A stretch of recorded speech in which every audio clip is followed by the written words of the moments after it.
मेरे घर को बर्बाद करने में कोई कसर नहीं छोड़ना। कभी नहीं करना भी नहीं है जो उनको तो ऐसा सबक सिखाएगा ये सैलान, और खासकर मेरे बुढ़े बाप को। अवश्य जो अरे झूमेंगे गगन में लहरा के पिएंगे, अरे लहरा के पिएंगे।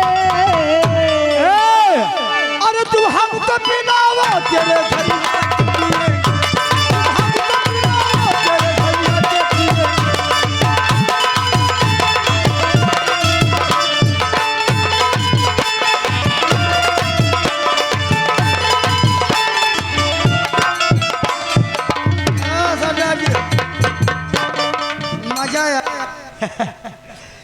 बहादुर, सबब वास्तव में बहादुर विधाता ने बड़ी ही फुर्सत से बनाया है इसे। भैया ऐसे शंकर अबे साले खरीद लेंगे खड़े खड़े ऐसे। हकीकत में बड़ी ही फुर्सत से बनाया है।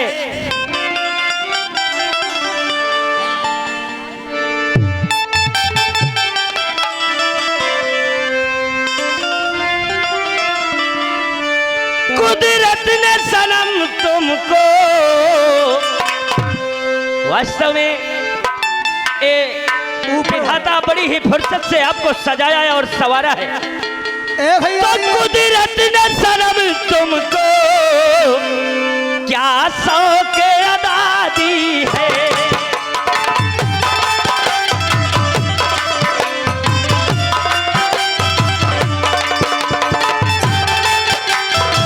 कुदरत ने सनम तुमको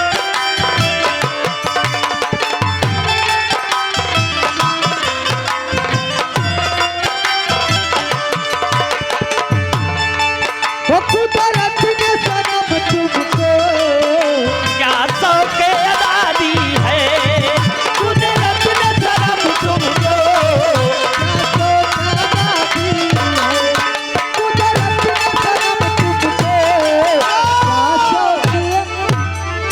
ए भैया नया बहिना लाज में हफाया लाज सर ये आइए हमारे बड़े भैया परम आदरणीय परम समय श्रीमान शिव शंकर भैया गुप्ता भैया हमारे हैं चंदापुर भरतीपुर वाले। कहतन जिया भाई यहाँ पे स्प्रे एक ही रुपया और साथ ही साथ हमारे यहाँ भैया जो है चिकन लगाई के कहते भगवान करे हमें ये कूदा उबरा नहीं चिकन निकाल दो।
इधर चल बहादुर इधर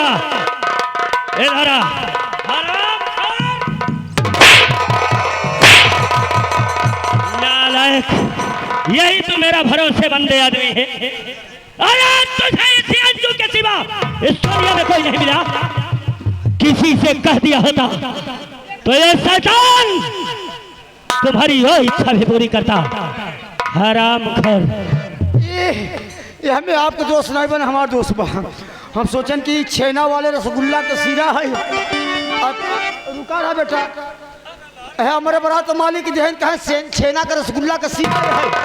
हम वही लालच बस चाटर लेके के जानी कौन सारे नमक पानी घोल के डालते हैं। एक सौ रुपया देते हैं कहते हैं कि सरदार जी तू मलाई खा, तू गन्ना का रस पिए, हमका सारे के छोइयों के लड़ाई के रह गए। तूने कभी मुझसे कहा कह दिया होता ना, जानता है बहादुर, एक काम करें आप, सवेरे चंदापुर के शिव शंकर भैया के बहिनी के संगे हमारा भाई भाई ए सरदार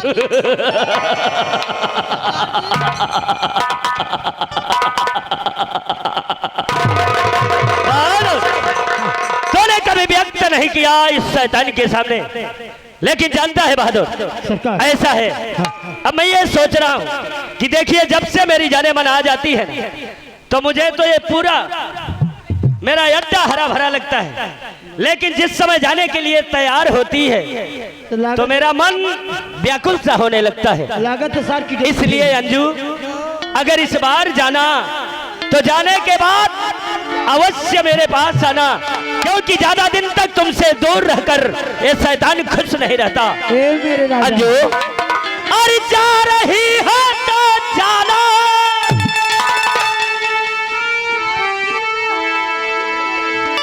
अरे जा रही हो तो जाना, अरे ऐसे हमें ना भुलाना,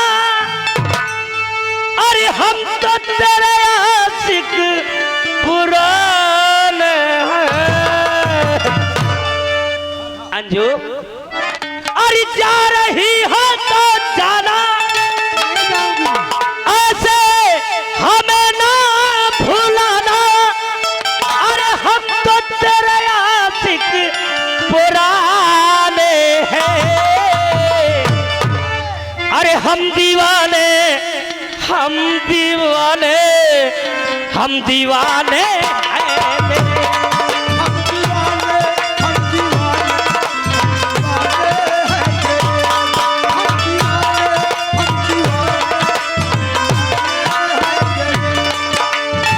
हम दीवाने, हम दीवाने, हम दीवाने हैं तेरे, हम दीवाने, हम दीवाने।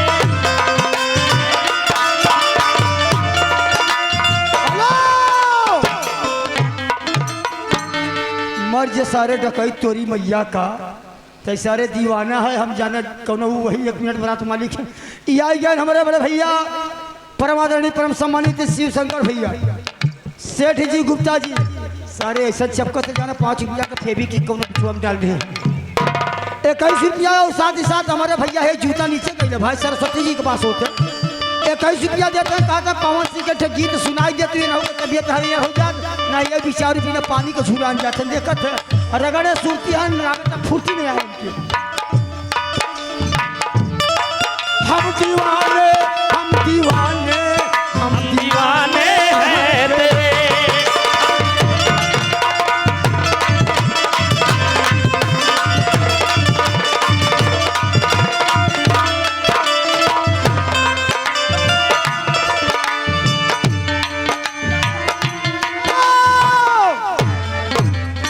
ए भैया ये आ गए हमारे बरात मालिक साहब परम आदरणीय परम सम्मानित श्रीमान हीरालाल गुप्ता जी, आपकी ओर से 101 रुपया। हम दीवाने, हम दीवाने, हम दीवाने हैं तेरे, लेकिन है हमारे भैया कहते हैं के गीत सुनाई दे, लेकिन है बरात मालिक हमारे भैया जो होते सेंटवा नहीं मारे नहीं, लागत बा कि हमारे अब उल्टी टट्टी दिनों हो जाए। कहने अरे ये होता न सावर गोरिया, अरे मारे बाला वांडा बात चाह ये होता सावर गोरिया, अरे बाला वांडा बात चाह ये होता।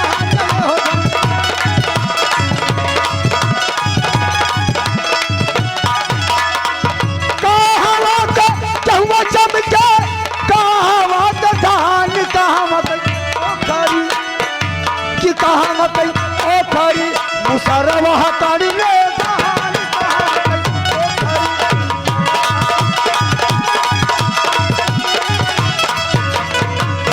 मेरे राजा, वैसे भी जानते हो मैं पापा की परी हूँ। अरे गोरी फूला झाड़ी बारू, अरे पापा के परी बानी। सुनी रहे बाबा, अरे गोरी फूला झाड़ी बारू, अरे पापा के परी बारू, अरे लगलू पासारे तू तब।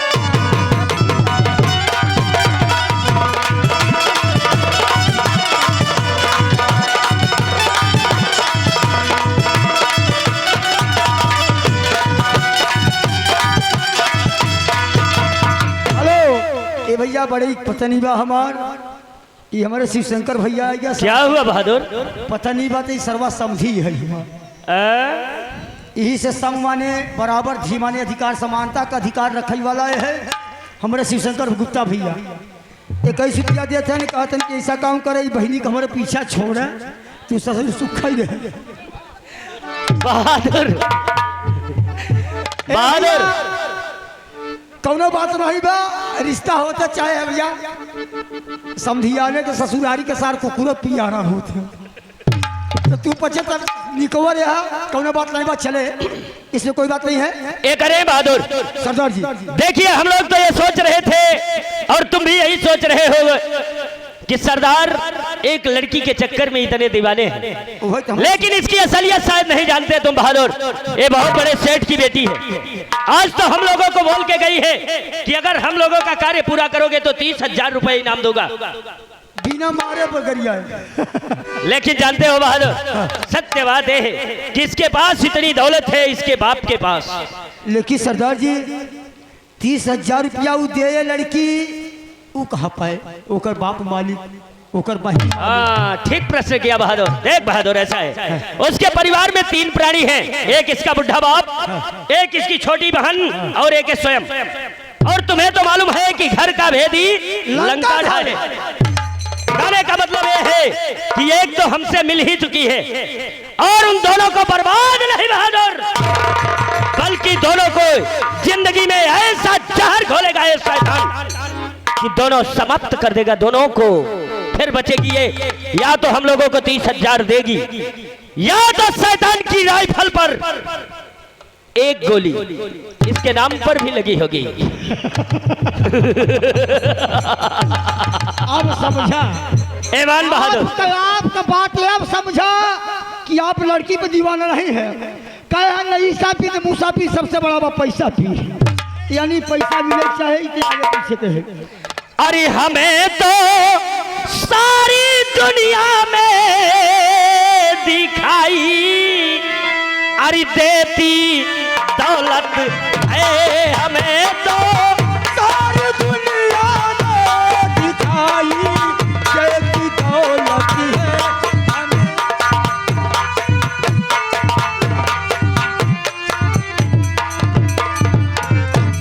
हमें तो सारी दुनिया में दिखाई देती दौलत है, हमें तो सारी दुनिया में दिखाई देती दौलत है। प्रेम दे बहादुर, जी प्रेम